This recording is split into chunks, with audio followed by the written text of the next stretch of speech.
శిలలాంటి నాకు జీవాన్ని పోసి కలలాంటి బ్రతుకు కళతోటి నింపి వలపన్న తీపి తొలిసారి చూపి ఎదలోని సెగలు అడుగంట మాపి తులివెచ్చనైనా ఓదార్పు నీవై శృతిలయలాగా జత చేరినావు.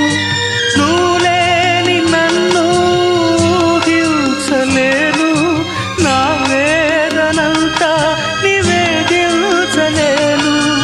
అమరం అఖిలం మన ప్రేమ ప్రియతమా నా హృదయమా ప్రేమకి ప్రతిరూపమా.